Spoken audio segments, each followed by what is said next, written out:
Good evening, everyone, and welcome to the White House. Tonight is part of a rich tradition here at the White House of celebrating the holy days of many faiths and the diversity that define us as a nation. So these are quintessentially American celebrations. People of different faiths coming together with humility before our Maker to reaffirm our obligations to one another. Because no matter who we are or how we pray, we're all children of a loving God. Now, this year, Ramadan is entirely in August. That means the days are long, the weather is hot, and you are hungry. So I will be brief. I want to welcome the members of the Diplomatic Corps who are here, the members of Congress, including two Muslim American members of Congress, Keith Ellison and Andre Carson, and leaders and officials from across my administration. Thank you for all for being here. Please give them a big round of applause.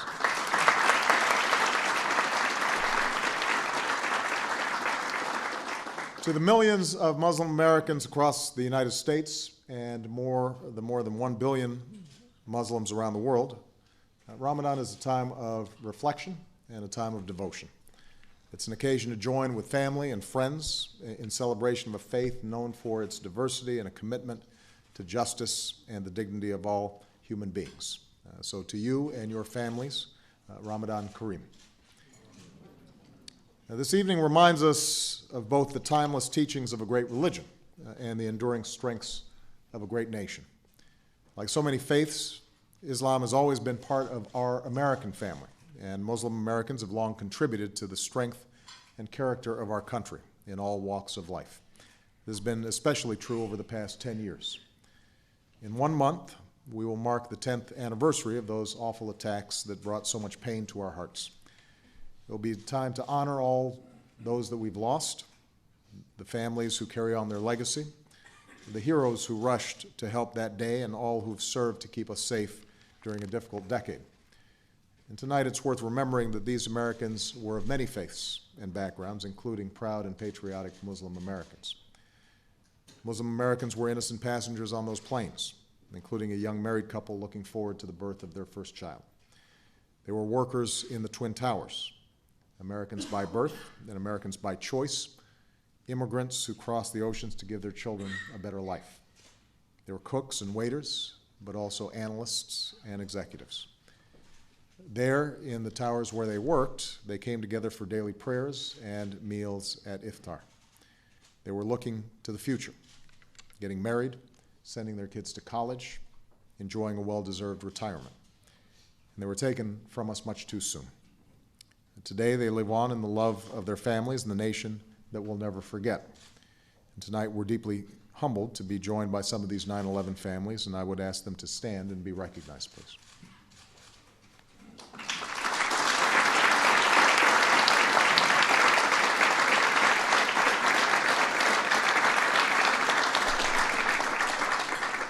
Muslim Americans were first responders.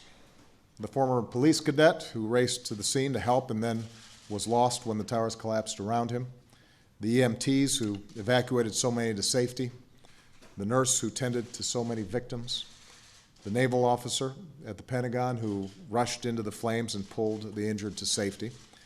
On this 10th anniversary, we honor these men and women for what they are, American heroes. Nor let us forget that every day for these past 10 years, Muslim Americans have helped to protect our communities as police and firefighters, including some who join us tonight. Across our federal government, they keep our homeland secure, they guide our intelligence and counterterrorism efforts, and they uphold the civil rights and civil liberties of all Americans. So make no mistake, Muslim Americans help to keep us safe. We see this in the brave service of our men and women in uniform, including thousands of Muslim Americans. In a time of war, they volunteered, knowing they could be sent into harm's way. Our troops come from every corner of our country with different backgrounds and different beliefs, but every day they come together and succeed together as one American team. During the 10 hard years of war, our troops have served with excellence and with honor. Some have made the ultimate sacrifice, among them Army Specialist Kareem Khan. Galvanized by 9/11 to serve his country, he gave his life in Iraq and now rests with his fellow heroes at Arlington. And we thank Kareem's mother, El-Sheba, for being here again tonight.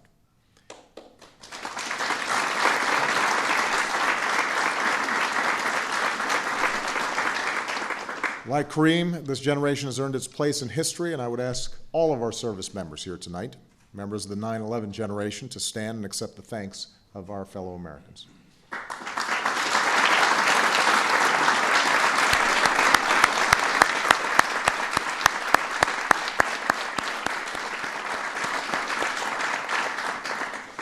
This year and every year, we must ask ourselves, how do we honor these patriots, those who died and those who served? In this season of remembrance, the answer is the same as it was 10 Septembers ago. We must be the America they lived for and the America they died for, the America they sacrificed for. An America that doesn't simply tolerate people of different backgrounds and beliefs, but an America where we are enriched by our diversity. An America where we treat one another with respect and with dignity, remembering that here in the United States there is no them or us, it's just us. An America where our fundamental freedoms and inalienable rights are not simply preserved, but continually renewed and refreshed. Among them, the right of every person to worship as they choose. An America that stands up for dignity and the rights of people around the world, whether a young person demanding his or her freedom in the Middle East or North Africa, or a hungry child in the Horn of Africa, where we are working to save lives. Put simply, we must be the America that goes forward as one family, like generations before us, pulling together in times of trial, staying true to our core values, and emerging even stronger. This is who we are. This is who we must always be. Tonight, as we near a solemn anniversary, I cannot imagine a more fitting wish for our nation. So God bless you all, and God bless the United States.